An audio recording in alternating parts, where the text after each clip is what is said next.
Hello Gemini, welcome to your mid-April reading. This is for Gemini, Sun, Moon, Rising and Venus. Please make sure you check all your placements to get a clear picture of what's going on for you at this time. As always, this is a general reading. It may or may not resonate for all of you. Please take the bits that do resonate and leave the rest behind for somebody else. Ooh, interesting. This reading is going to hold true from the 15th to the 30th of April. And I'm starting off with a couple of star code oracles, as I always do, because there are some beautiful planetary transits happening this month and I was hoping to touch on those for you. All right, too many. I just need one more. Oh, lovely. I like this. We have 7th house and we have trine sextile symbiosis. Beautiful energy. Now, the 7th house talks about relationships. It is ruled by Libra, which in turn is ruled by Venus, which is the planet of love. Relationships don't necessarily have to be romantic partnerships. They could be relationships of any kind. But what is lovely is that we have a full moon in Libra happening on the 16th. And when it comes to Venus, it is making some spectacular transits. Although those transits could be a little dreamlike and a little disillusioned and confusing, but Venus is where she likes to be. She is in the signs that she likes to be in. There is a beautiful conjunction almost that is happening of a couple of planets within Pisces. We have the Moon, Venus, Mars and Jupiter together in the sign of Pisces. So I feel like love is going to take on a very generous and empathetic kind of role. And again, not just love, but your relationships in general are going to take on a beautiful pattern of equal give and take. It's going to take on a pattern of healthy and almost highly communicative relationships. With trine sextile symbiosis, this is just kind of driving the point home. When two planets trine or sextile each other, they bring out the best in each other. So I feel like whoever it is you are communicating with and relating with, whether it is at work or it is in love or whether it's with your family, I feel like there is a lot of harmony that you can expect within the next 15 days. We also have Mars in Pisces. It entered Pisces on the 14th, and Mars being the planet of action and being a warrior planet, it is very aggressive. It doesn't like being in Pisces, but at the same time, when it is in Pisces, it almost dissolves any kind of conflict. It brings about a sense of peace and surrender in relationships. Anything that may have upset you in the past will not anymore. Yeah, I knew this was a love reading. I don't focus on love or career. I just see what pops up and I never force a message. So I do see this looking like love. If you're here for career, I do apologize. You can check your other placements, or you can even check the other readings I've done. I've divided the month into 3 parts and seen your energies for 10 days at a time. So those could be beneficial as well. We have the 8 of Cups and we have the Star. Let's get 3 more.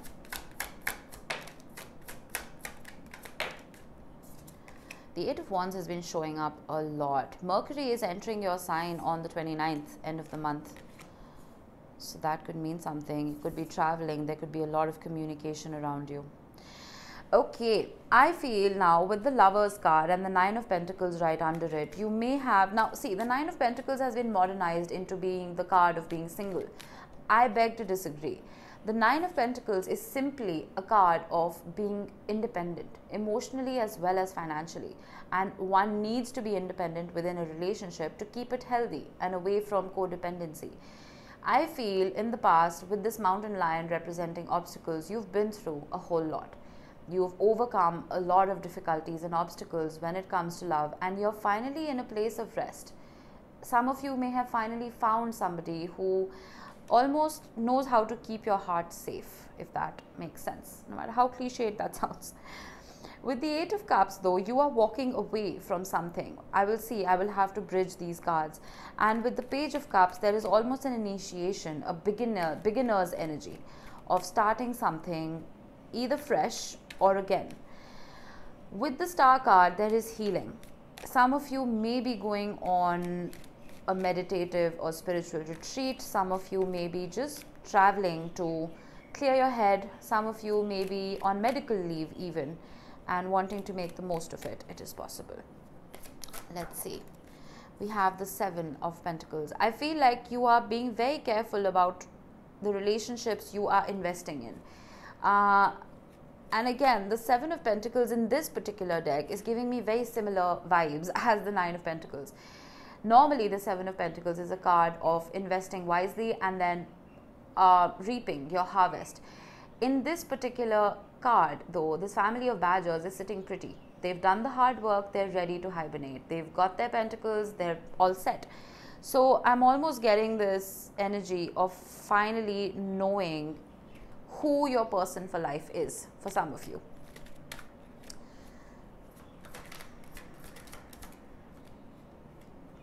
Strength.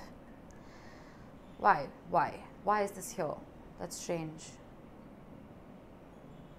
I need a bridging card. 9 of Wands. I feel that you may be, even though you've overcome these obstacles, you've learned those lessons, some of you may be carrying those issues with you. And I don't mean the lessons, I mean the issues that you had to deal with. Some of you may be in an energy of, fine, this is the person I want to be with, this is the person I want to commit to. But what if history repeats itself? You're almost in that energy of being 1 foot out the door because you're scared. Not realizing that you have already trained, conquered, and mastered this dragon, which represents those obstacles and those lessons. I feel like some of you are also worried that the person you're dealing with could be behaving in an immature fashion, which is why you're having to almost be the adult in the relationship. And some of you may be feeling like that's too much. The underlying current of this relationship is wonderful. It's strong. I don't see you giving up though. You may be tempted to walk away, but I don't see you giving up with the 9 of Wands. Knight of Swords. You're being you. You're being very discerning. You're being very practical. You may be a little cutting. Keep that in mind. Just make sure that your words aren't too sharp. I feel like whoever it is you're dealing with could very well be a younger energy. You need to make sure you don't upset the balance that this relationship comes with. Speak your truth. Don't walk on eggshells. That's not what I'm saying. But make sure that you round out your words very carefully.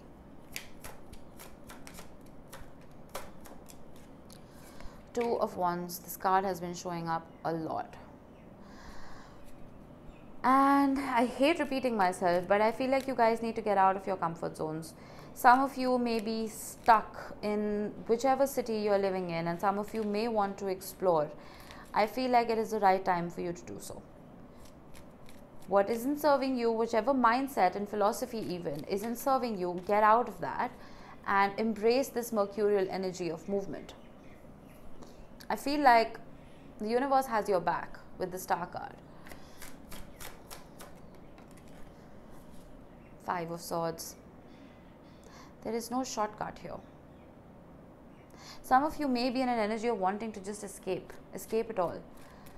I feel like when you leave your comfort zone behind, you start looking for another comfort zone in whichever adventure you are seeking. And then the cycle repeats. Okay, so I feel like with the 5 of Swords, be determined enough to not look for a shortcut to healing or a shortcut to independence. The Hanged Man. My God, these cards just want to keep repeating over and over again for every sign. A shifted perspective. Broaden your horizons. I feel like some of you, maybe you've put yourself in a box when it comes to relationships. You feel like, oh, this is what a relationship is because it's always been like that. Not realizing there are so many combinations and variables in relationships that you may have never explored. Once you broaden your mind and once you start looking at things from a different perspective, you may be able to solve any problems and issues within this relationship in a more harmonious and better way. You can't repeat the same patterns over and over again and expect them to still serve you. All right. Okay. I dropped a couple of cards. Yeah, repeating energies. I'm shuffling and shuffling, but these cards keep showing up. The Hermit. I feel like everything that you've been through in the past, all those lessons are still prevalent to guide you. They are telling you that even though you want to adopt this Uranian energy of thinking outside the box and trying something different, don't betray yourself. Don't betray your authenticity. I'm getting solo trip for a lot of you. Yeah, again, Two of Swords. I feel like Aries and Taurus were like carbon copies of your reading. If you can't make a decision, don't make it. Don't push yourself to make a decision.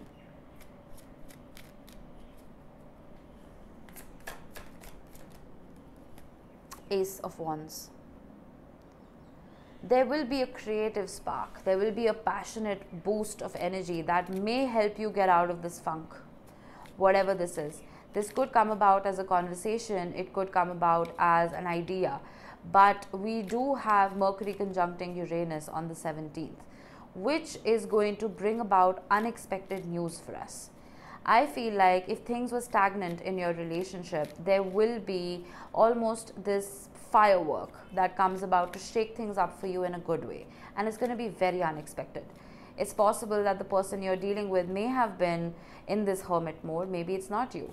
Maybe they were quiet. Maybe they have been in a very self-serving energy of not wanting to move forward. If that is the case, I feel like you'll be off the back burner. This relationship will be off the back burner and it'll be the prime focus right now. I'm just going to get one more card. The Moon. Don't wait for it. It's like watching paint dry. It's going to be boring, it's going to be frustrating, it's going to be annoying, and it's going to take forever. It's going to take longer than it should. Don't let fear overrule logic. Let things happen naturally. Ten of Swords. Overthinking. That's exactly what you're doing. You're overthinking this. Mercury is in Taurus right now. And I feel like you need to make the most of that grounded energy. Don't let your mind run away with you or run away with itself, whichever makes more sense. You being ruled by Mercury, Gemini, it's very easy for your mind to take over logic. That's the thing, I promise you. The Fool. Start afresh. We've begun a new astrological year. We have begun spring. And if there's ever a pattern for you to fall out of and begin a new one, it is now. The Ten of Swords is the end of something. Okay, it signals a new beginning, and you have a new beginning right here with the Fool card. I feel like things will shift. There will be clarity, there will be success, but you need to get out of your head for you to achieve that, is what I'm getting here. And we have the World card, bottom of the deck, closing out a chapter and starting a new one. I feel start looking at, I'm not saying turn a blind eye to red flags. I am saying sometimes you need to give the person you're dealing with benefit of the doubt. Okay, because we're all human at the end of it. And everybody is bound to make mistakes. Alright, I'm going to get a couple of tea leaves to close off your reading. Whale, great worry over nothing, right on top of the Ten of Swords. I place my cards intuitively. I feel, Gemini, that you are overthinking this. There isn't much here. Alright. We have the Moon, right on top of the Moon. Changes in your life. Happy changes, I would say.